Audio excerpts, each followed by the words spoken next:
बच्चों, आज हम लोग कक्षा 12 जीव विज्ञान का अध्याय 1 का भाग 4 का अध्ययन करेंगे।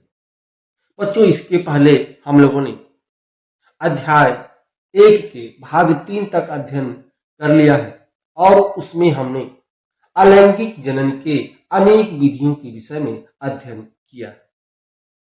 बच्चों, आज हम लोग पौधों में किस तरह से अर्थात पादपों में किस तरह से अलैंगिक जनन होता है उसका अध्ययन करेंगे। तो चलिए बच्चों, हम लोग अध्ययन प्रारंभ करते हैं कि पादपों में या पौधों में अलैंगिक जनन कैसे होता है। बच्चों, अगर हम पौधों की बात करें, पादपों की बात करें, पादप या पौधों की बात करें बच्चों, तो पादप के यदि हम भाग देखें तो यह पादप के जो है 2 भाग होते हैं। पहला जो भाग होता है बच्चों, उसको हम कहते हैं कायिक भाग या कायिक अंग कहते हैं। दूसरा जो बच्चों पादप का भाग होता है उसको हम कहते हैं जनन अंग। जनन अंग। यदि हम कायिक अंग की बात करें तो कायिक अंग में बच्चों मेरा आता है जड़,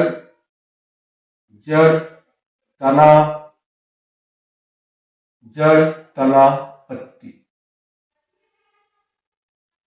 और यदि हम जनन अंग की बात करें बच्चों तो इसमें आता है बीज और आपके पुष्प। ध्यान रखिएगा बच्चों, जो पादप होते हैं, ठीक है, पादप के जो है 2 अंग होते हैं। पादपों में 2 भाग होते हैं, एक होता है कायिक अंग और दूसरा होता है जनन अंग। जो कायिक अंग होते हैं बच्चों, कायिक अंग पौधे का वह अंग या पौधे का वह भाग होता है जैसे जड़, तना, पत्ती। जड़, तना, पत्ती, इसको हम पादप का या पौधों का कायिक अंग कहते हैं। और जनन अंग क्या होता है बच्चों? तो जनन अंग बीज और पुष्प होता है। तो बच्चों, हम यहाँ जो है पादपों में कैसे अलैंगिक जनन होता है इसके विषय में अध्ययन करेंगे। आपने देखा था बच्चों कि अलैंगिक जनन क्या होता है। अलैंगिक जनन में केवल एक जनक की आवश्यकता होती है, उसमें नर और मादा, ठीक है, 2 अलग भिन्न भिन्न जनकों की आवश्यकता नहीं। अर्थात यहां भी केवल एक मातृ पौधा से, एक पौधे से, ठीक है, उस पौधे के नए पौधे का निर्माण करेंगे, एक ही पादप से, एक ही मातृ पौधा से, ठीक है। अर्थात जो पादप का कायिक अंग है उसी से हम नए पौधों का निर्माण करेंगे। और यह जो जनन अंग है, जो पौधों का बीज और पुष्प है, ठीक है, इसका अध्ययन हम अगले अध्याय अर्थात अध्याय 2 में इनका अध्ययन करेंगे। अभी हम इसका अध्ययन नहीं करेंगे। अर्थात बिना बीज और बिना पुष्प के जो पौधों के कायिक अंगों से हम नए पौधों का निर्माण करेंगे उसी का अध्ययन करेंगे। तो बच्चों, पादपों में जो अलैंगिक जनन होता है उसे हम कायिक जनन या कायिक प्रवर्धन कहते हैं। ध्यान रखिएगा बच्चों, पौधों में या पादपों में, पौधों या पादपों में जो अलैंगिक जनन होता है बच्चों, अलैंगिक जनन, और जो है अलैंगिक जनन होता है उसे ही हम क्या कहते हैं? कायिक जनन। उसे ही हम कायिक जनन या इसी को कायिक प्रवर्धन कहते हैं, या इसी को कायिक प्रवर्धन। ठीक है बच्चों, अर्थात पौधों में जो अलैंगिक जनन होता है, अर्थात पौधों में भी, ठीक है, 2 भिन्न भिन्न जनकों की आवश्यकता नहीं होती। एक ही जनक अर्थात एक ही पौधा जो है क्या करता है? नए पौधे का निर्माण। ठीक, तो जो पौधों में अलैंगिक जनन होता है बच्चों, उसे हम क्या कहते हैं? कायिक जनन या कायिक प्रवर्धन कहते हैं। ठीक है। अर्थात यहां भी जो है हम बीज या पुष्प द्वारा जो है पौधों का निर्माण नहीं देखेंगे, हम केवल उसके जो है कायिक अंगों द्वारा उसका निर्माण देखेंगे। तो देखते हैं अब यह कायिक जनन या कायिक प्रवर्धन क्या है। कायिक जनन या कायिक प्रवर्धन क्या है? आपने देखा कि पादपों में जो अलैंगिक जनन होता है उसे हम, ठीक है, कायिक जनन या कायिक प्रवर्धन कहते हैं। तो यह कायिक जनन या कायिक प्रवर्धन क्या है बच्चों? यहां आपने देखा कि जब पौधों जो पादप है, मात्र जो है जो पादप है, यहां ध्यान रखिए, जो आपका मात्र पादप है, ठीक है, मात्र पादप से, जो मात्र पादप है, ठीक है, उसके मात्र पादप के जो कायिक अंग है, मात्र पादप के कायिक अंग जैसे जड़, तना, पत्ती से नए पौधे का निर्माण होता है, उसे ही कायिक जनन या कायिक प्रवर्धन कहते हैं। आए बच्चों समझ में इसकी परिभाषा कैसे लिखनी है? ठीक है, कायिक जनन या कायिक प्रवर्धन की। तो कायिक जनन या कायिक प्रवर्धन किसे कहते हैं? पादपों में, ठीक है, ध्यान रखिएगा, जो मातृ पादप होते हैं, ठीक है, मातृ पादप के कायिक अंग जड़, तना, पत्ती से नए पादपों या नए पौधों के निर्माण को कायिक जनन या कायिक प्रवर्धन कहते हैं। ठीक है बच्चों, चलिए देखते हैं यह कायिक जनन या कायिक प्रवर्धन। बच्चों यह दो प्रकार का होता है, एक होता है प्राकृतिक कायिक जनन और दूसरा होता है कृत्रिम कायिक जनन।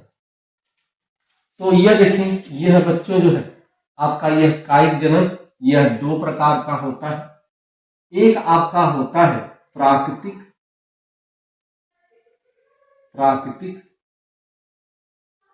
कायिक जनन, प्राकृतिक कायिक जनन, और जो दूसरा होता है बच्चों, ठीक है, उसको हम लोग कहते हैं, ठीक है, कृत्रिम कायिक जनन।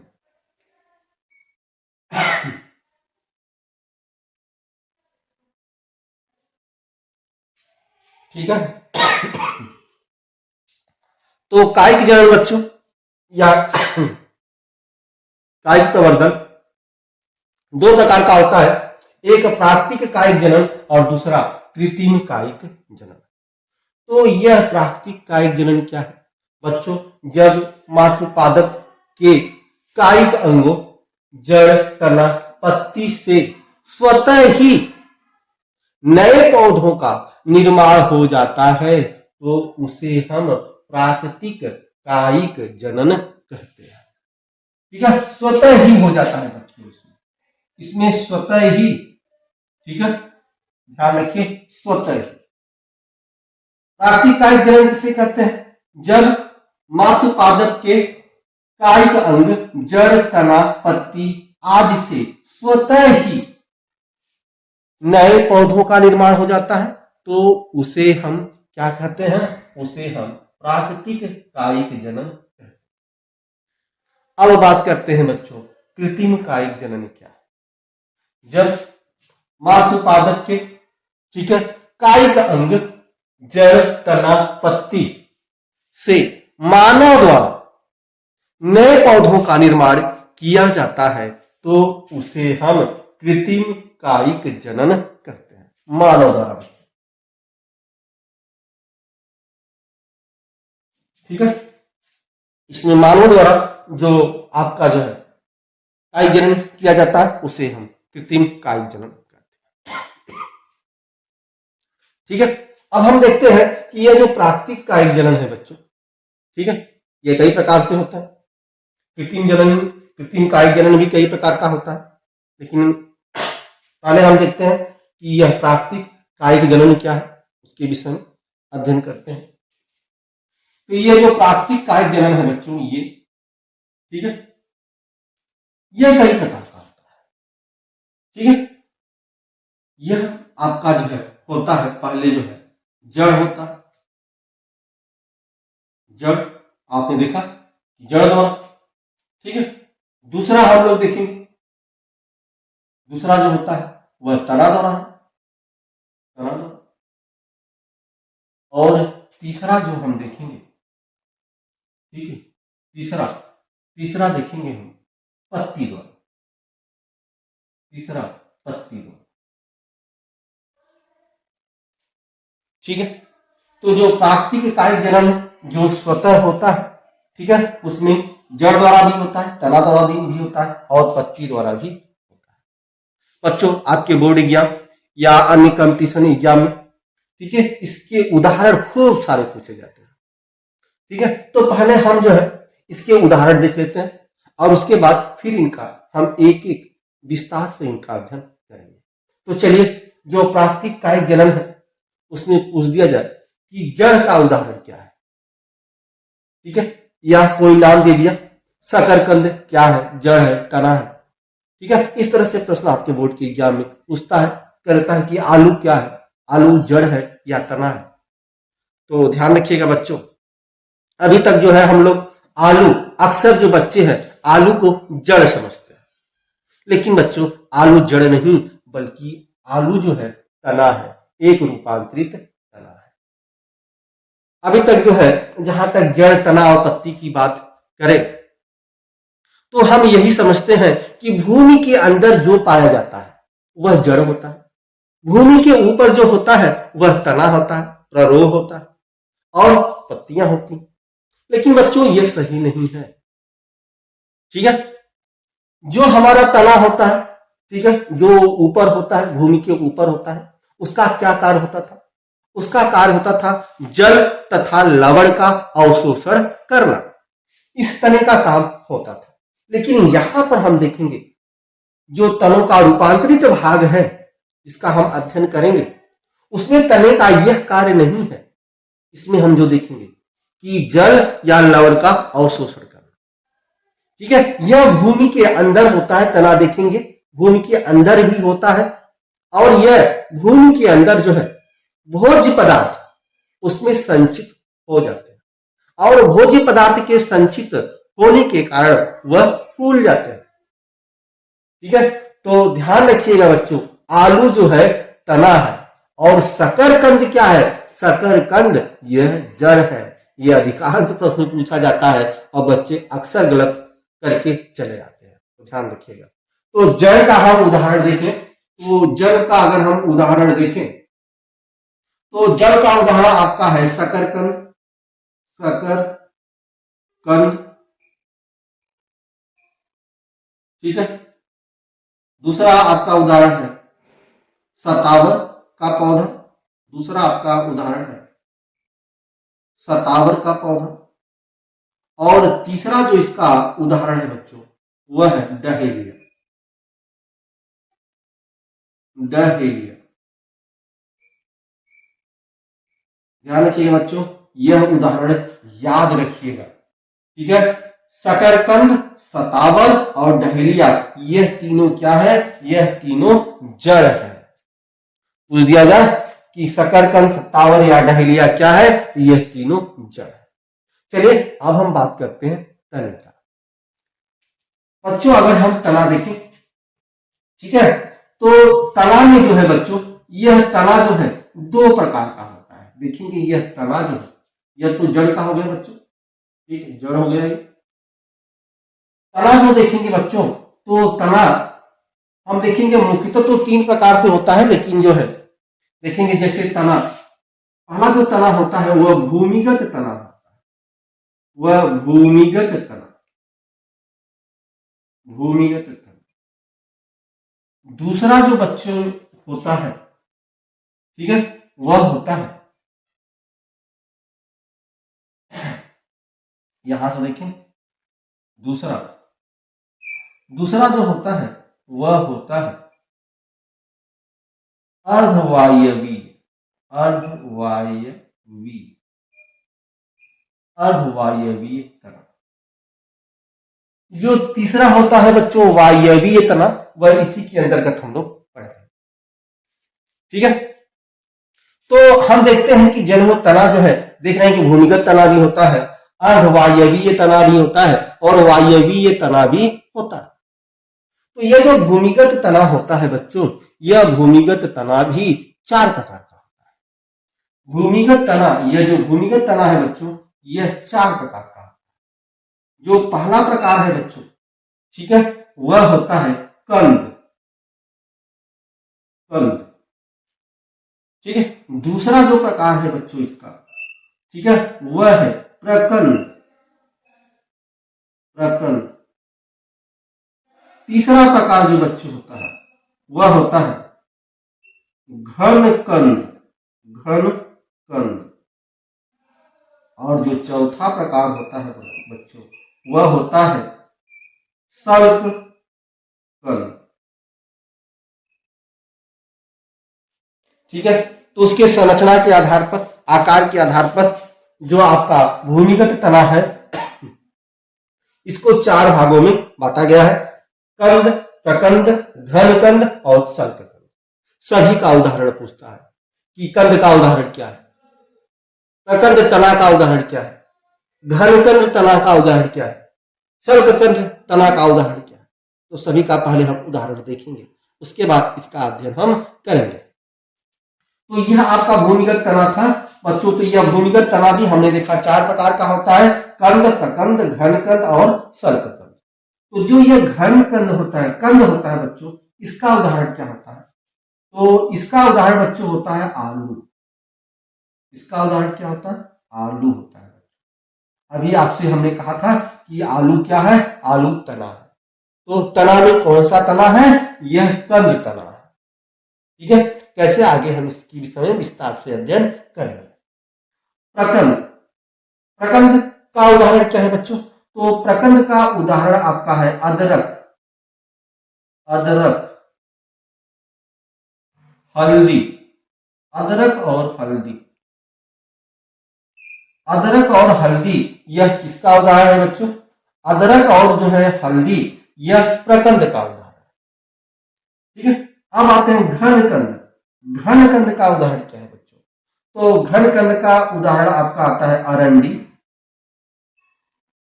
अरंडी, बंडा, अरंडी, बंडा। ठीक है, जीनीकंद, जीनीकंद, जीनीकंद, जीनीकंद और केसर। और क्या होता है बच्चों? केसर।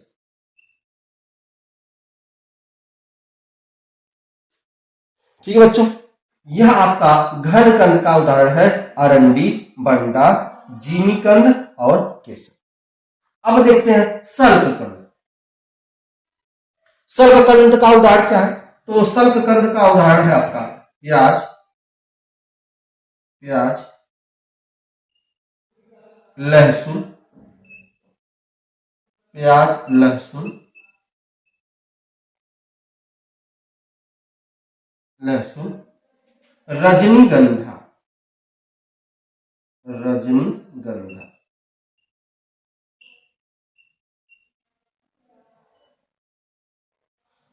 ठीक है बच्चों, तो ध्यान दीजिए इसको और अभी याद करने का प्रयास करें इसको। ठीक है, जो प्राकृतिक कायिक जनन है, ठीक है, यह जड़ का उदाहरण मैंने बता दिया। यहां तना, ठीक है, तो जड़ का क्या है? शकरकंद, सत्तावर और डहलिया, यह जड़ का उदाहरण है। बचे तना, तो तना देखिए मैंने तना को जो है यहाँ 3 भागों में विभाजित किया है। 3 भाग होते हैं तना के, एक भूमिगत तना, दूसरा अर्धवायवीय तना, तीसरा वायवीय तना।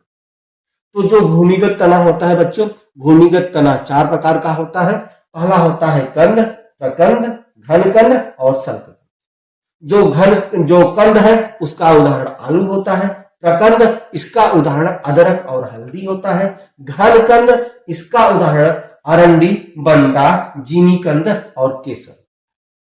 और सल्क कंद का उदाहरण क्या होता है? सल्क कंद का उदाहरण प्याज, लहसुन और रजनीगंधा।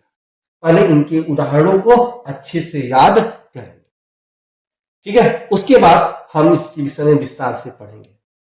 चलिए आगे देखते हैं। यह तो हो गया आपका भूमिगत तना। अब आते हैं अर्धवायवीय तना। अर्धवायवीय तना बच्चों, यह भी जो है आपका 4 प्रकार का होता है। ठीक है, पहला जो होता है आपका वह होता है ऊपरी, ठीक है, पहला जो होता है ऊपरी भूस्तारी, ऊपरी भूस्तारी। ठीक है, क्या होता है आगे हम विस्तार से पढ़ेंगे। दूसरा बच्चों अगर हम देखें, ठीक है, तो वह होता है अंत भूस्तारी। तीसरा भूस्तारी,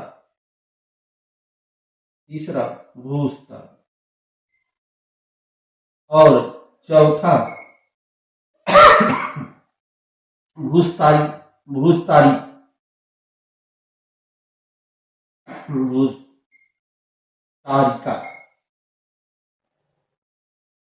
भूस्तारिका। ठीक है, इस तरह से देखेंगे अर्धवायवीय तना भी 4 प्रकार का होता है। ठीक है, ऊपरी भूस्तारी, अंत भूस्तारी, भूस्तारी तथा भूस्तारी। ठीक है बच्चों, तो ऊपरी भूस्तारी, इसका उदाहरण क्या होता है बच्चों? इसका उदाहरण होता है दूब घास, खट्टी बूटी। तो इसका उदाहरण होता है दूब घास और खट्टी बूटी,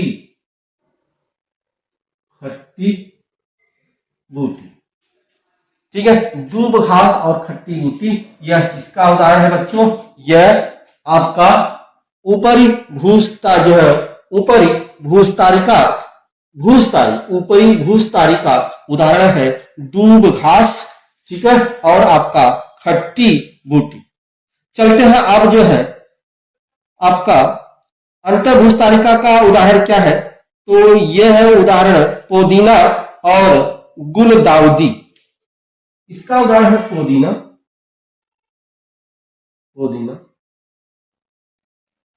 और गुलदाउदी, यह इसका उदाहरण है अंतर्भूस्तारिका। ठीक है, भूस्तारी का उदाहरण क्या है? स्ट्रॉबेरी, इनका उदाहरण है स्ट्रॉबेरी। और भूस्तारिका का उदाहरण क्या है बच्चों? इसका उदाहरण है जलकुंभी।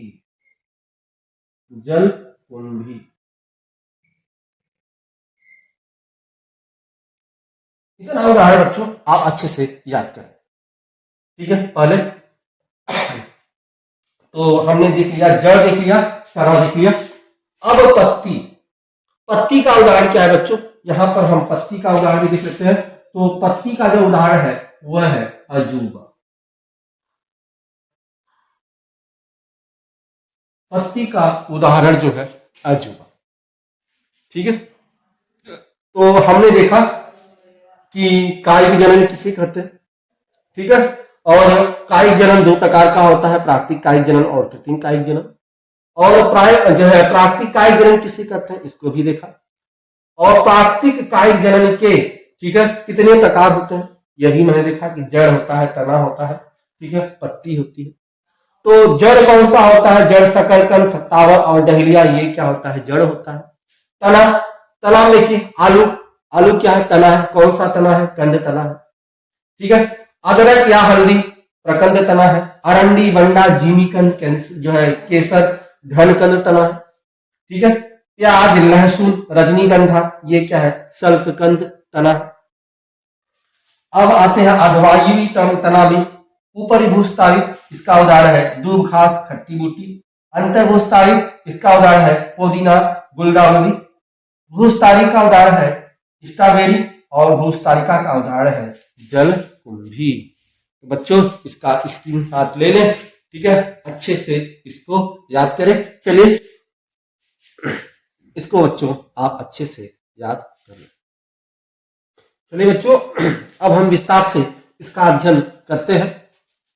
हमने देखा था कि कायिक जनन जो आपका था, कायिक ज्ञान में जो है हमने उदाहरण देखा था, और उदाहरण बच्चों आप सभी लोग अच्छे से याद कर लीजिएगा कि सभी एग्जामों में अक्सर उदाहरण ही पूछा जाता है।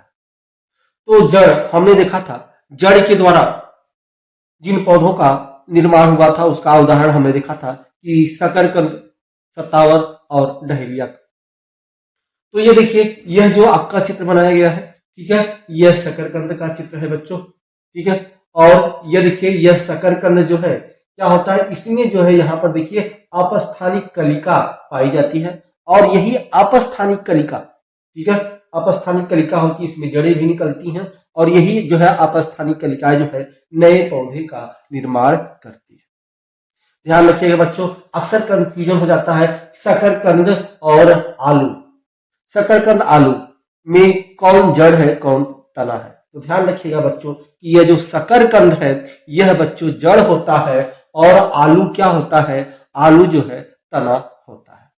तो इस तरह से जड़ों में जो है आपका निर्माण होता है। अब हम बात करते हैं तना।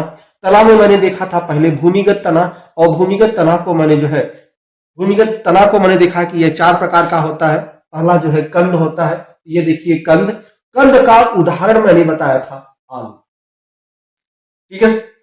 और आलू जो है बच्चों यह भूमि के अंदर होता है, देखिए यह आलू है, ठीक है, और इस समय आलू का सीजन भी है। तो आलू में आप देखेंगे यह जगह जगह पर जो है आई या जो है हम कहते हैं कि आखा निकल रहा है।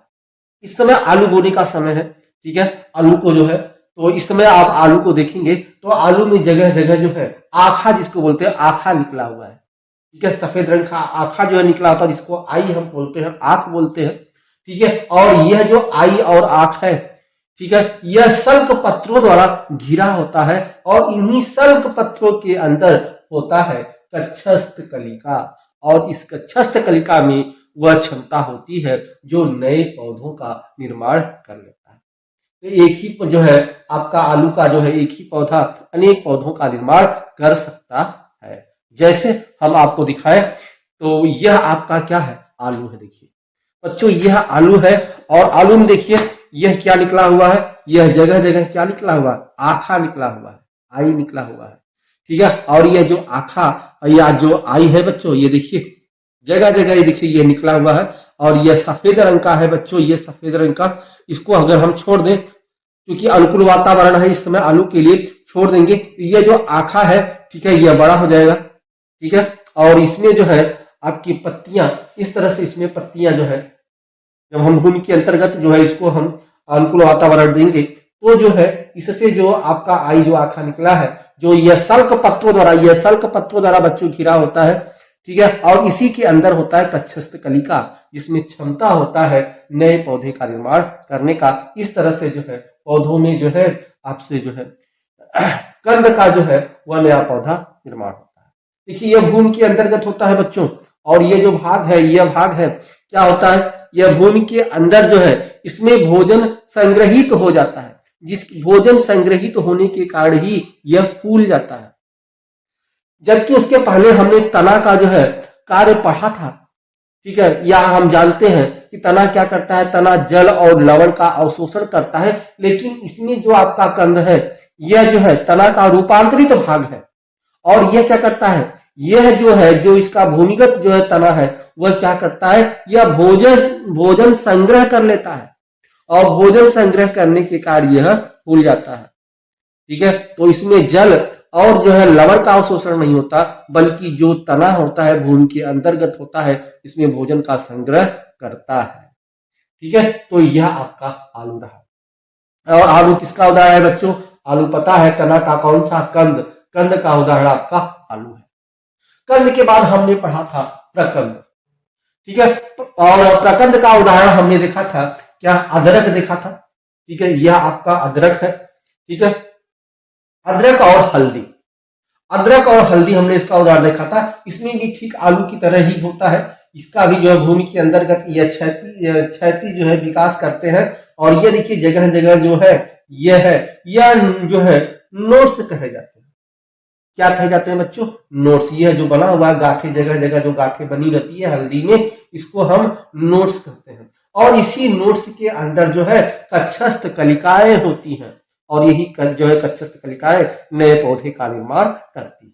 देखिए यहाँ भी ये क्या है, कक्षस्थ कलिकाएं है। यह जो निकला हुआ है यह अपस्थानिक जड़ें हैं। ठीक है, तो इस तरह से जो है हल्दी में जो है नए पौधे का निर्माण होता है। ये देखिए आपका ये हल्दी है। ठीक है, देख रहे हैं यह हल्दी है और हल्दी में यही जो क्या है, ये जो गांठें पाई जाती हैं यही इसके नोट्स हैं। ये क्या है, नोट्स हैं ये।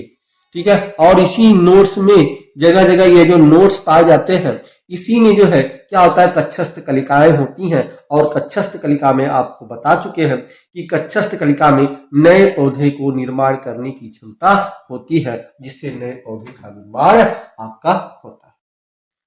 अब जो है हमने देख लिया प्रगंध, और तीसरा अब आपका होता है घनकंद। घनकंद भी बच्चों उसी तरह से होता है, लेकिन यह भूमि के अंतर्गत ऊर्ध्वाधर वृद्धि करता है। यह सब क्षैतिज वृद्धि करता है। ठीक है, और घनकंद क्या करता है, ऊर्ध्वाधर वृद्धि करता है। इसमें भी देखिए जगह जगह यह नोट्स पाए जाते हैं। जगह जगह क्या पाए जाते हैं, नोट्स पाए जाते हैं। और इसी नोट्स में कक्षस्थ कलिकाएं होती हैं और जो नए पौधे का निर्माण करता है। यह किसका उदाहरण है, यह जिमीकंद का उदाहरण है।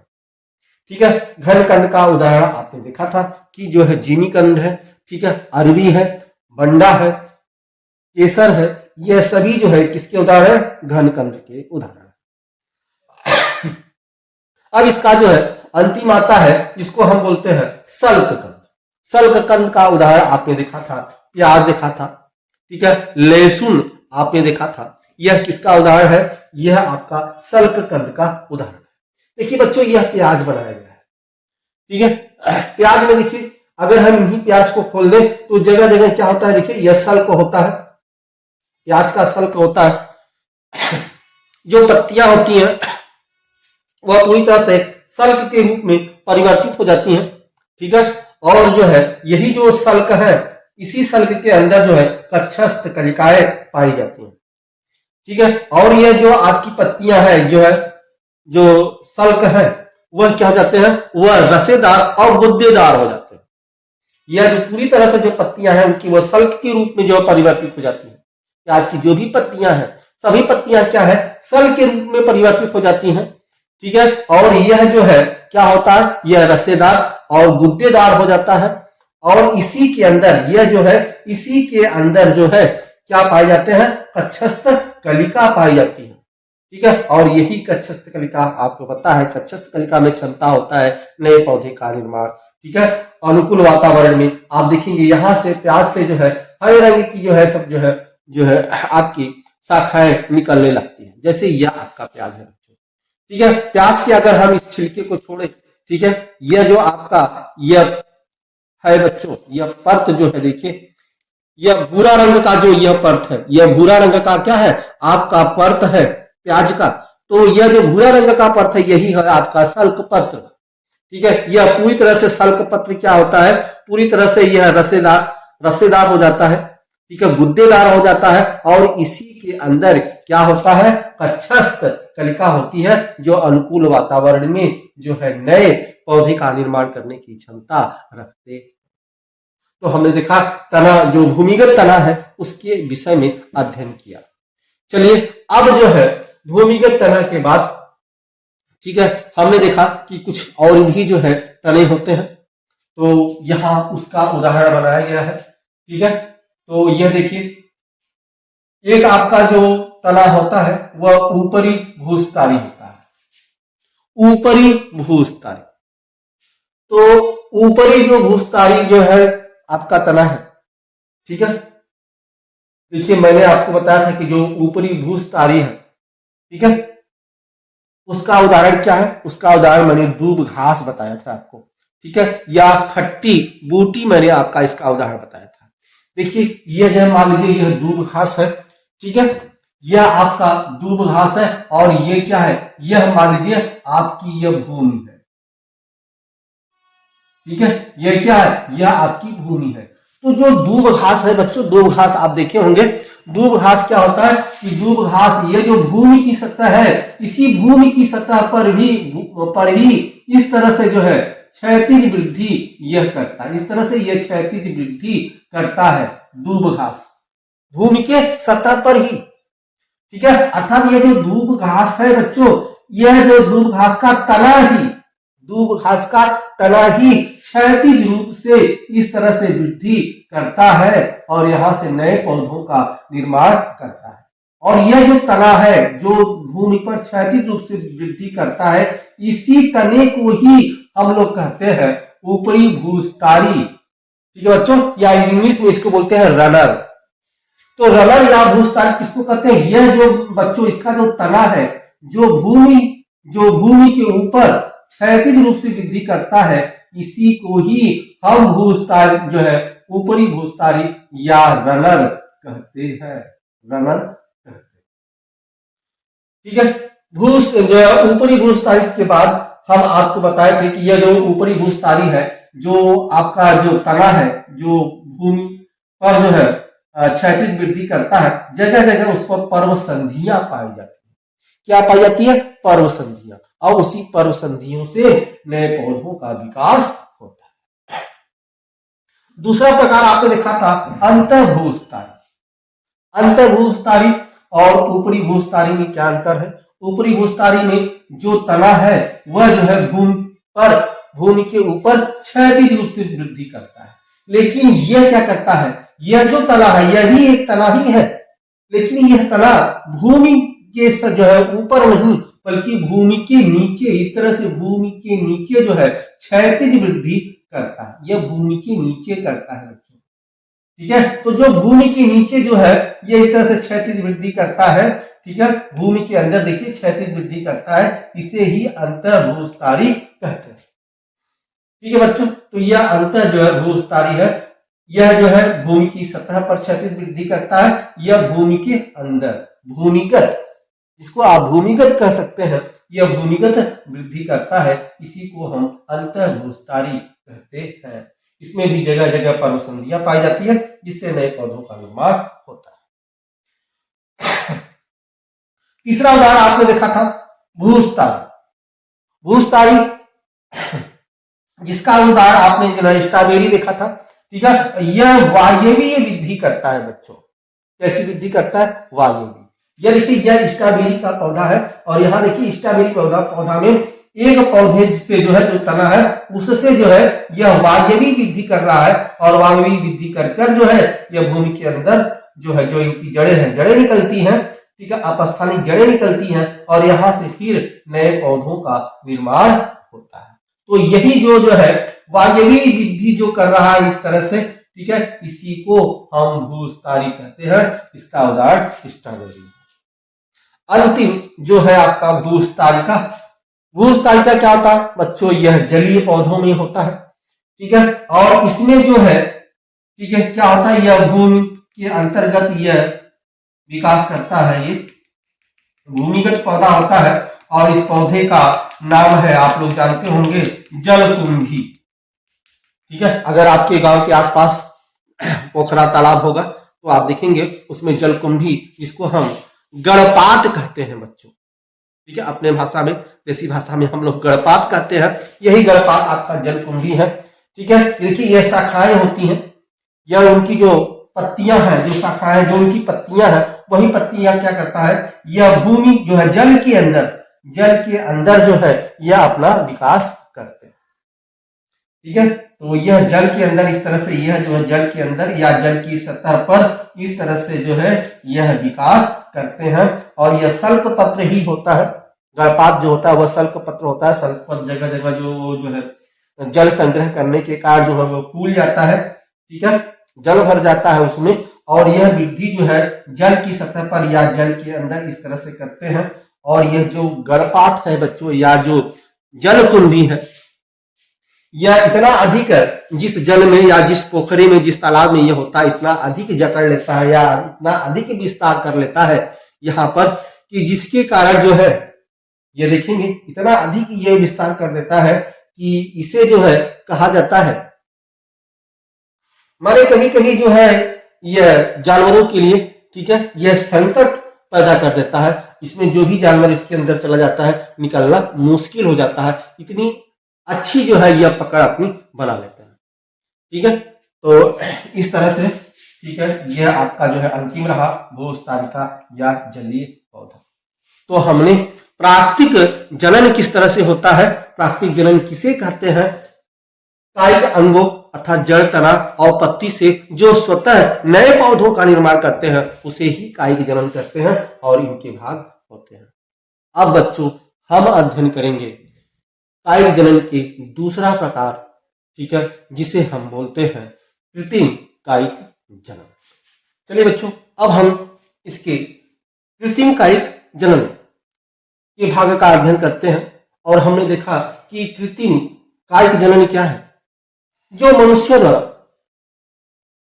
कायिक अंगों से, जो मातृ पौधा है, मातृ पौधा के कायिक अंग, जड़, तना, पत्ती से मानव द्वारा जो नए पौधे का निर्माण किया जाता है उसे ही कृत्रिम कायिक जनन कहते हैं।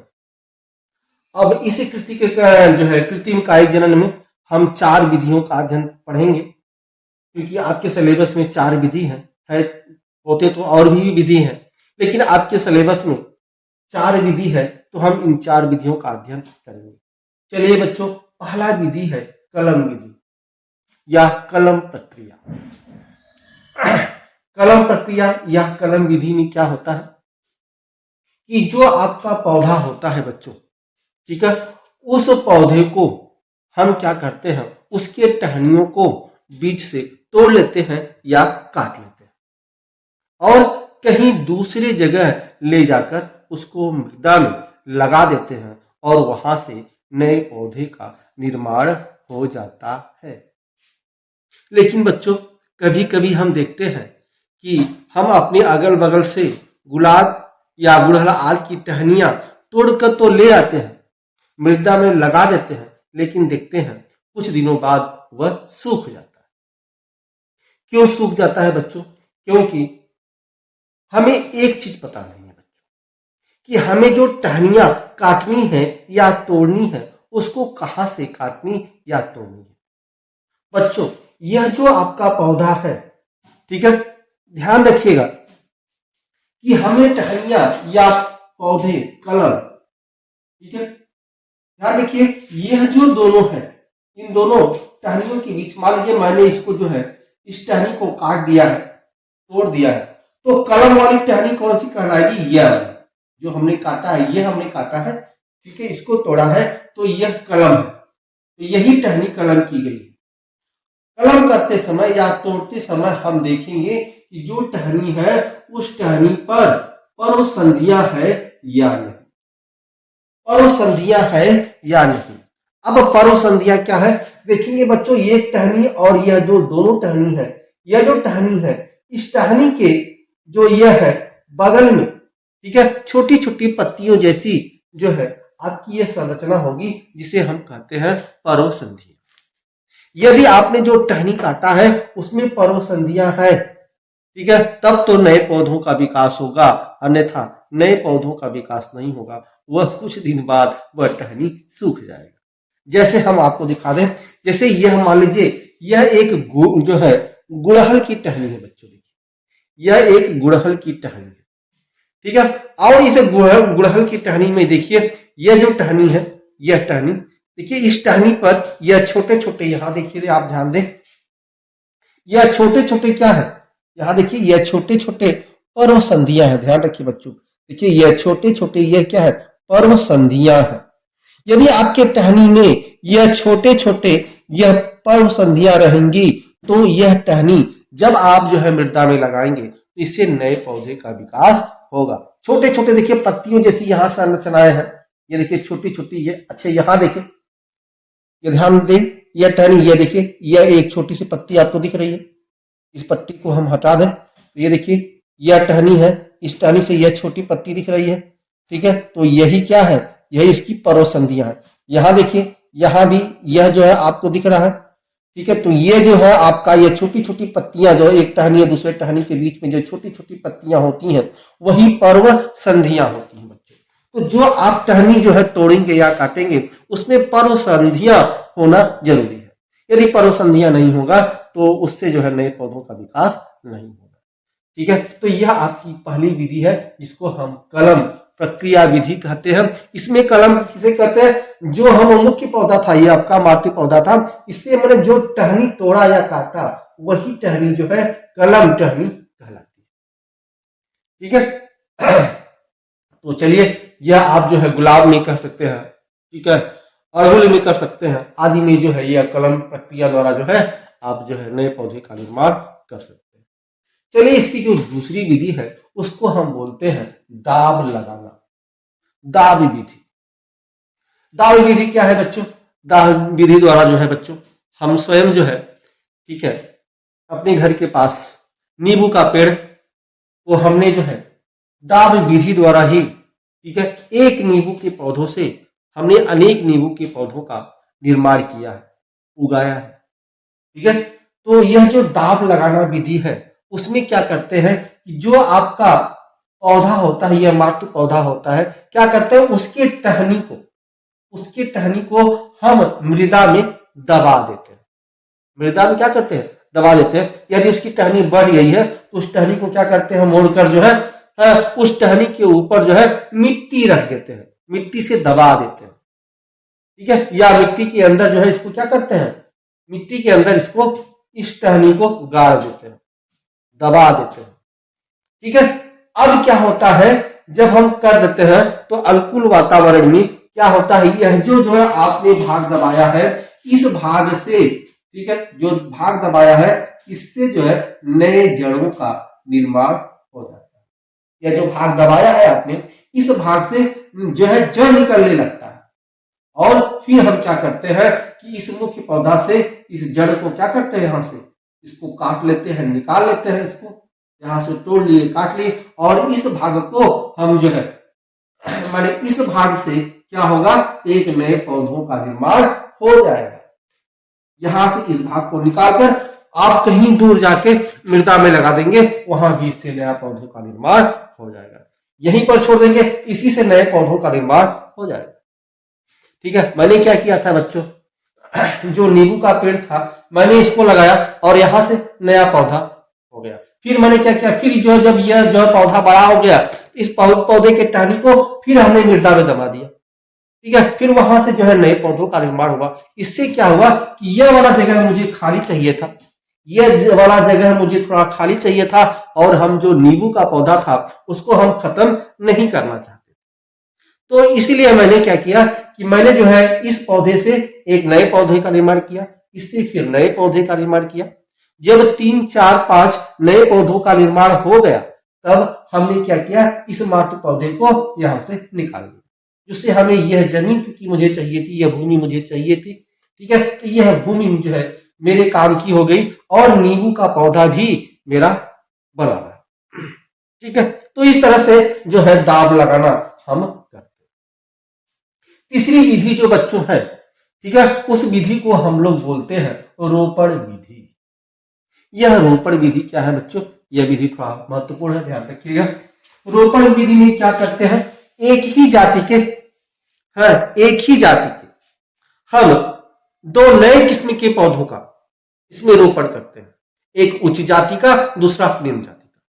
गुलाब का पौधा अनेक वैरायटी में होता है। ठीक है, तो हम क्या करते हैं, गुलाब का जो मेरे पास जो पौधा होता है, जो निम्न पौधा है, उसमें हम क्या करते हैं, नई वैरायटी का जो है, अगल बगल किसी नई वैरायटी का जो है गुलाब का पौधा है या अड़हुल का पौधा है, तो हम क्या करते हैं कि हम उसको, ध्यान रखिएगा बच्चों, क्या करते हैं कि उसको जो आपका यह निम्न पौधा है, जिस पौधे में हमें उच्च पौधा लाके लगाना है, तो जो नीचे वाला पौधा होता है, जो आपका मूल पौधा होता है, ठीक है, उसको स्कंद बोलते हैं। क्या बोलते हैं? स्कंद। ठीक है, और कभी कभी देखिए एक ही पौधे में, गुलाब के एक ही पौधे में कई रंग के फूल आते हैं। ठीक है, गुलाब के भी होते हैं, जो है आपके गुलाब के जो लाल गुलाब है उनका भी फूल एक ही पौधे में, गुलाब के एक ही पौधे में लाल रंग का भी फूल होता है, सफेद रंग का भी फूल होता है, पीले रंग का भी फूल होता है एक पौधे में। यह कैसे संभव है बच्चों? यह इसी तरह से संभव है रोपण विधि द्वारा। जो मेरा मेन पौधा है, मुख्य पौधा है, मातृ पौधा है, मान लीजिए ये सफेद रंग का गुलाब का पौधा है, तो इसमें हम क्या करते हैं, ये जो नीचे वाला है मातृ पौधा है बच्चों, इसको हम स्कंद कहते हैं। और जिसको मैंने कलम करके ले आया कहीं से किसी के टहनी को काटा, ठीक है, टहनी के काट कर जब हम उसको ले आए तो ऊपर वाला ये जो है वह कलम कहलाता है। यह जो नीचे वाला है बच्चों, उसको भी आकार में, भी शेप में काटते हैं बच्चों, इसको हम भी शेप में काटते हैं बच्चों, ठीक। तो यह जो हमारा स्कंद वाला है, जो मातृ पौधा है, ठीक है, उसमें जो हम करते हैं, उसमें क्या करते हैं, यह मूल पौधे को इस तरह से भी आकार में काटते हैं, भी आकार, ये देखिए यहाँ भी आकार है, ये भी आकार में इसको काटते हैं। और जो मैंने कहीं से जो है उच्च जाति का जो पौधा लाया है गुलाब का, ठीक है, गुलाब का या पीले रंग का, ठीक है, हाइब्रिड का जो पौधा है जो मैंने लाया है, तो क्या करते हैं, उसको जो है इस तरह से कटिंग करते हैं, ये देखिए, इसको इस तरह से जो है कटिंग करके लाते हैं और इसी में इसको क्या करते हैं, डाल देते हैं, देखिए इसमें इस तरह से डाल दिए, ठीक है। तो इस तरह से जो है यह इस तरह से कटिंग होना चाहिए, नीचे वाला भी आकार का और ऊपर वाला इस तरह से कलम होना चाहिए, इस तरह से कलम होना चाहिए, कलम इस तरह से होना चाहिए कि दोनों एक दूसरे में जाके क्या हो जाए, जुड़ जाए, इस तरह से दोनों एक दूसरे में जाके क्या हो जाए, इस तरह से जुड़ जाए, देखिए ये एक दूसरे से क्या हो गया, इसमें जुड़ जाता है, ठीक है। और ऊपर वाला देखिए पूछा जाता है कभी जो है रोपण में, इसका कलम वाला भाग कौन सा है, कलम वाला भाग जो मैंने जो है हाइब्रिड वाला पौधा लिया, जो उच्च जाति का पौधा लिया, वह जो है आपका कलम कहलाता है। और जो मेरा मूल पौधा है अर्थात निम्न पौधा है, निम्न जाति का पौधा है, वह स्कंद कहलाता है। उसमें हम उसको जोड़कर क्या करते हैं, इसको पन्नी आदि से हम इसको बांध देते हैं, ठीक है। अब होता क्या है, कुछ समय बाद जो है फिर यहां से जो है विकास होने लगता है। प्रश्न यह है इसमें किस पौधे का विकास होता है, यह नीचे वाले पौधे का कि या ऊपर वाले पौधे का, तो कलम वाले पौधे का विकास होता है और इस पौधे का विकास इसी से होता है। अर्थात यह जो कलम किया हुआ पौधा है, जो हाइब्रिड पौधा मैंने लिया है, उसको पोषण कहां से मिलता है, जो मातृ पौधा है, जो सफेद रंग का गुलाब था, उसी से इसको पोषण प्रदान होता है। लेकिन विकास किसका होगा, विकास इस कलम वाले पौधे का होगा। आगे जो पौधा जो है विकसित होगा, ठीक है, यह वाला पौधा विकसित होगा, ठीक है, कलम वाला पौधा विकसित होगा, हाइब्रिड वाला पौधा पुष्प होगा। तो नए किस्म के हमें पुष्प जो है प्राप्त हो जाते हैं। इस विधि से हम एक ही पुष्प में, ठीक है, पौधों में एक ही पुष्प में अनेक पुष्प प्राप्त कर लेते हैं, ठीक है। तो यह विधि है आपकी रोपण विधि। अब इसकी अंतिम विधि है, और अंतिम विधि को हम लोग कहते हैं गूटी बांधना। क्या कहते हैं, गूटी बांधना। बच्चों यह गूटी बांधना क्या है, बच्चों यह जो है अक्सर जो इसमें किया जाता है वह आम के नर्सरी वाला जो नर्सरी होता है, विशेष रूप से उसमें ज्यादा किया होता है, क्योंकि यह जो आम का पौधा होता है वह पुराना हो जाता है, बहुत अधिक वृद्धि हो जाता है, अर्थात उसके टहनी को काटा नहीं जा सकता, ठीक है। तो अब हम क्या करते हैं, देखिए यह जो टहनी है, ठीक है, जो वृद्धि पौधा है, अर्थात जो बहुत अधिक समय का पौधा हो गया है, जैसे आम आदि का जो पौधा है, ठीक है, तो उसमें क्या करते हैं हम, जो नर्सरी आदि में इसका प्रयोग किया जाता है, इसी पौधे से जो है आम का जो है नर्सरी वो बनाते हैं। तो इसमें क्या करते हैं कि यह जो पौधा है, इस पौधे के टहनी को, छाल को, ये देखिए टहनी का छाल है, इस छाल को निकाल लेते हैं और इस जो छाल है यहाँ, ठीक है, और यहां पर ये क्या करते हैं, यहां पर देखिए यह वाला, इस छाल को हटा दिया मैंने, और ये वाले भाग पर क्या करते हैं, ठीक है, आवश्यक इस वाले भाग पर हम मिट्टी, ठीक है, वह मिट्टी डालते हैं या उस मिट्टी का लेप लगाते हैं जिसमें सभी आवश्यक पदार्थ हो, पोषण के सभी आवश्यक पदार्थ हो, ठीक है। ऐसे जो है मृदा का, ठीक है, मिट्टी का हम इस पर क्या लगा लेते हैं, लेप लगा देते हैं और उसको पॉलिथीन आदि से क्या करते हैं, बांध देते हैं, ठीक है। कौन सी मृदा बच्चों, जिसमें सभी पोषक तत्व मौजूद हो, ठीक है, उसमें नाइट्रोजन भी हो, कैल्शियम भी हो, फास्फोरस हो, 16 तत्व है ना, 17 तत्व, ठीक है, पोषक तत्वों के, तो सभी तत्व इसमें मौजूद हो, ठीक है। और जब इसको हम पन्नी से बांध देते हैं तब यह अनुकूल वातावरण में यहाँ से जो है जड़ें निकलने लगती हैं। यहाँ से क्या करते हैं, यहाँ से जो है जड़ें निकलने लगती हैं और उसके बाद हम क्या करते हैं, इसको यहाँ से काट देते हैं, इस पन्नी को खोल देते हैं, निकाल देते हैं, काट देते हैं और इस भाग को ले जाकर कहीं और, ठीक है, भूमि में इसको हम लगा देते हैं, ठीक है, मृदा में लगा देते हैं और इससे नए पौधे का विकास हो जाता है। जो नर्सरी वाले लोग हैं, ठीक है, आम की प्रजाति का विशेष रूप से इसी का प्रयोग करते हैं। इसका भी प्रयोग किया जाता है, ठीक है, आम के पौधों में इसका भी प्रयोग किया जाता है रोपण विधि का, ठीक है। तो इस तरह से जो है हमने जो है कायिक जनन का अध्ययन आज हमने किया। कायिक जनन का संपूर्ण अध्ययन मैंने किया, ठीक, कि कायिक जनन किसे कहते हैं बच्चों, ठीक है। हमने देखा कि पौधों में किस तरह से अलैंगिक जनन होता है और पौधों में जो अलैंगिक जनन होता है बच्चों उसी को ही हम कायिक जनन कहते हैं, ठीक है। और कायिक जनन किसे कहते हैं, मातृ पादपों के कायिक अंगों जड़, तना, पत्ती से जो नए पौधे का विकास होता है इसे ही हम कायिक जनन कहते हैं। और हमने देखा था कि यह दो प्रकार का होता है, प्राकृतिक कायिक जनन और कृत्रिम कायिक जनन। जो प्राकृतिक जो है आपका कायिक जनन है उसमें क्या होता है, उसमें स्वतः होता है, और जो आपका कृत्रिम कायिक जनन जो अभी हमने देखा यह मनुष्यों द्वारा होता है, ठीक है। उसमें हमने देखा था कि जो स्वतः होता है, ठीक है, उसमें जड़ द्वारा भी होता है, ठीक है, तने द्वारा भी होता है, पत्ते द्वारा भी होता है, ठीक है। जड़ का भी मैंने उदाहरण बताया कि किस तरह से जो है शकरकंद जो है जड़ का उदाहरण है, आलू तना का उदाहरण है मैंने बताया, ठीक है। तना में भी मैंने देखा कि जो है कई भागों में तना को विभाजित मैंने किया था। एक भूमिगत तना जो है, ठीक है, एक जो है आपका जो है अर्धवायवीय तना, एक वायवीय तना, भूमिगत तना, सभी तना के विषय में मैंने अध्ययन किया। और भूमिगत तना में मैंने देखा था कि यह जो है 4 प्रकार का होता है, कंद, प्रकंद, घन कंद और स्वल्प कंद। कंद में मैंने उसका उदाहरण आलू देखा था, ठीक है। प्रकंद में मैंने जो है अदरक देखा था और आपने जो है घन कंद में जो है जिमी कंद आपने देखा था, ठीक है। और स्वल्प कंद में प्याज और लहसुन आदि आपने देखा था, ठीक है। उसी तरह से आप जो है जो ऊपरी वाला है अर्थात ऊपरी भूस्तारिका उसका आपने उदाहरण देखा था, दूब खास्ता किस तरह से जो है भूमि की सतह पर ही वह वृद्धि करते हैं, वह तना ही होता है, ठीक है, जिसमें पर्वसंधियां होती हैं जिसके कारण जो है उनका विकास होता है, ठीक है। उसके बाद जो है हमने देखा था कि जो है अंतर भूस्तारिक होता है, ठीक है, उसमें भी किस तरह से जो है उसमें भी जो तना जो है भूमि के अंतर्गत भूमिगत रूप से जो है वो वृद्धि करता है लेकिन क्षैतिज रूप से वृद्धि करता है। और उसके बाद तीसरा मैंने देखा था, ठीक है, भूस्तारिक, जिसका उदाहरण मैंने स्ट्रॉबेरी देखा था, किस तरह से जो है पौधे के एक ही तने से दूसरे पौधे के दूसरे तने स्ट्रॉबेरी के, ठीक है, वायवीय रूप से विकास करते हैं, वो भूमि के अंदर नहीं, ठीक है, वायवीय रूप से विकास करते हैं, उसको मैंने देखा था। और अंतिम हमने देखा था भूस्तारिका जो जलीय पौधा होता है जिसका हमने उदाहरण जलकुंभी देखा था।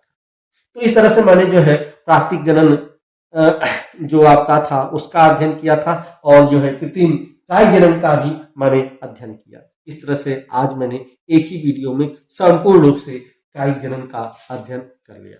बच्चों, यदि आपको यह वीडियो समझ में आता है तो इसको जो है बच्चों लाइक और सब्सक्राइब और अपने दोस्तों में शेयर जरूर कीजिएगा।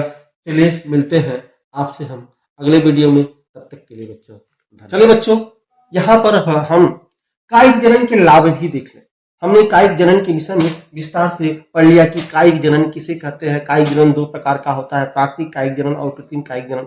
तो जरा अब हम कायिक जनन का लाभ भी यहाँ पर देख लेते हैं। तो कायिक जनन का लाभ क्या है बच्चों? कायिक जनन के जो पौधे होते हैं उसमें विशिष्ट गुण उत्पन्न करने की आवश्यकता इसमें नहीं होती, ठीक है। जैसे सुगंध, जो पौधे होते हैं वह भंवरों को आकर्षित करने के लिए, जो पुष्पी पौधे होते हैं वह भंवरों को अपनी ओर आकर्षित करने के लिए क्या करते हैं, अपने दलपुंज को चमकीला बनाते हैं, ठीक है, रंगीन बनाते हैं तथा अपने पौधों में महक जो है उत्पन्न करते हैं जिससे जो है भंवरे इनकी ओर आकर्षित हो। लेकिन कायिक जनन में इन पौधों को ये सब नहीं करना, ठीक है, अर्थात विशिष्ट जो है लक्षण या विशिष्ट गुणों को उनको उत्पन्न करना नहीं होता, पहला लाभ। दूसरा, यह विधि आसान विधि है, आसानी से नए पौधों का निर्माण किया जा सकता है। ठीक है। तीसरा, इसमें व्यय कम होता है। ठीक है, इसमें व्यय कम होता है क्योंकि पौधों को अपनी अधिक ऊर्जा व्यय नहीं करनी होती। यह कम खर्चीला विधि होता है। ठीक है। अगला, चूंकि जो है वह मातृ पौधे से ही जो है नए पौधे का निर्माण होता है, अर्थात इसमें आनुवांशिकी शुद्धता बना रहता है। अगला लाभ, जिन जो है पौधों में बीज नहीं होते, ठीक है, पुष्प नहीं होते, उन पौधों के लिए भी यह विधि यह बहुत अच्छी विधि है, जैसे केला, अंगूर, अनानास। ठीक है। जो पौधों में बीज नहीं होता जो है, उन पौधों में कायिक जनन से आसानी से हम उन पौधों का निर्माण कर लेते हैं। तो यह कायिक जनन के लाभ है। लेकिन बच्चों, कायिक जनन की कुछ हानियां भी हैं। तो चलिए कायिक जनन की हानियों का भी हम देख लेते हैं।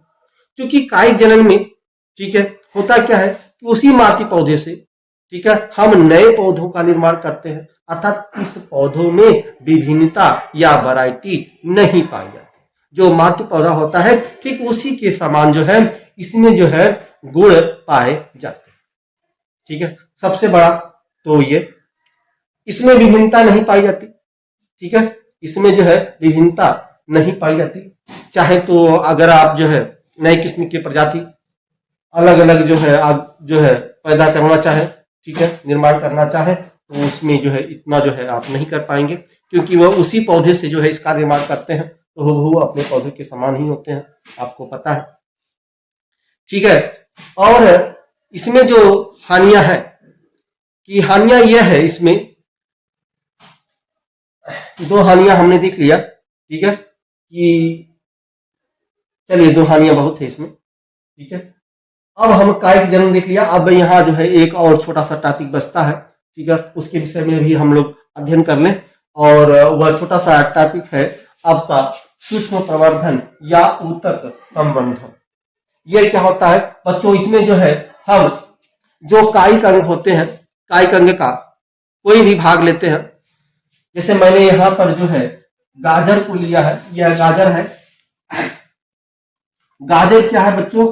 गाजर जो है जड़ का रूपांतरित भाग होता है।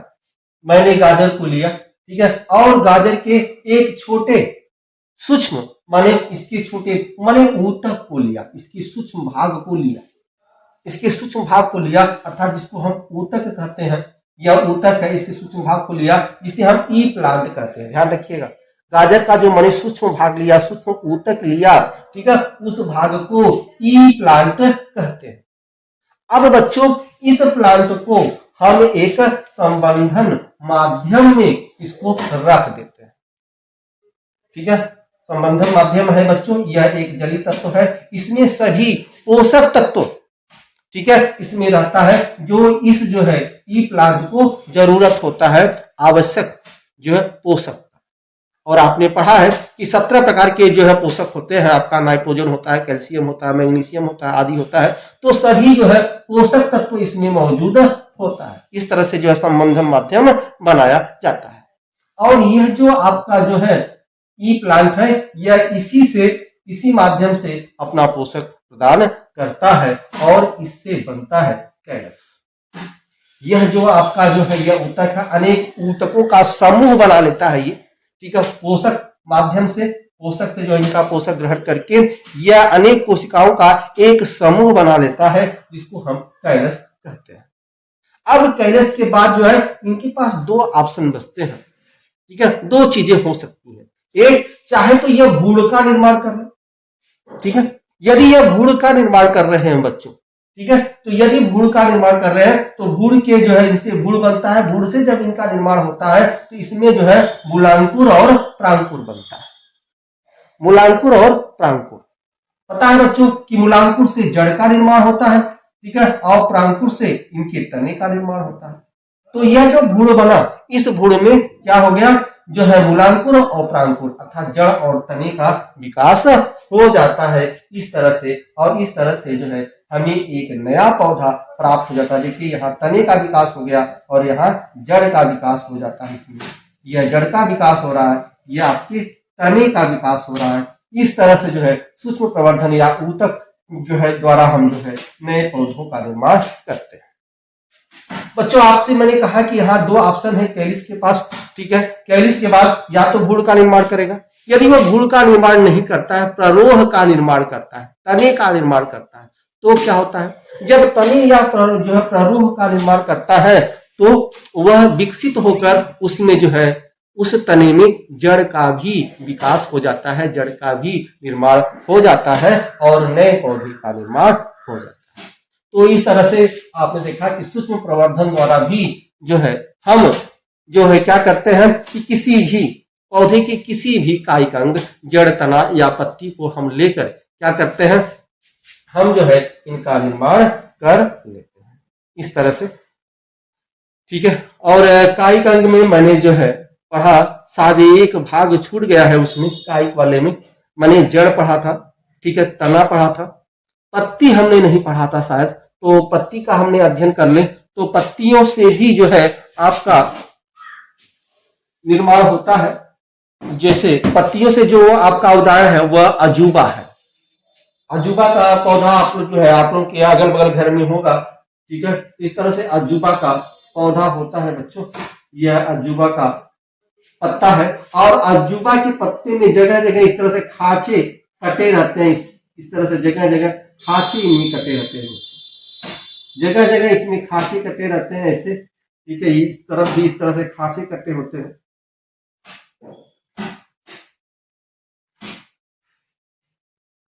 और जो ये खांचे कटे हैं बच्चों, इसी खातों में जो है आपका जो है यहां से आपका नए पौधों का निर्माण हो जाता है, क्योंकि यहीं पर जो है पर्वसंधियां पाई जाती हैं, ठीक है। और इस पर्वसंधियों से नए पौधों का निर्माण इस तरह से जगह जगह जो है आपका इस तरह से पौधों का निर्माण हो जाता है। इसको अजूबा कहते हैं। अजूबा क्यों कहते हैं बच्चों, क्योंकि यह जो इनकी पत्तियां होती हैं, इन्हीं पत्तियों से ही, ठीक है, नए पत्तियां निकलते हैं, नए पौधों का निर्माण होता है। पत्तियों से ही, पत्तियों पर ही, पत्तियों से नए पौधों का निर्माण होता है। इसलिए जो है इस पौधे को हम अजूबा पौधा कहते हैं। इस तरह से बच्चों आज मैंने कायिक जनन से संबंधित जितना भी जो है कक्षा 12 जीव विज्ञान के सिलेबस में है, मैंने पूरा अध्ययन कर लिया है। चलिए बच्चों, यदि आपको जो है मेरा वीडियो समझ में आता है तो लाइक, शेयर और सब्सक्राइब जरूर कीजिएगा। चलिए मिलेंगे हम आपसे अगले वीडियो में, तब तक के लिए बच्चों धन्यवाद।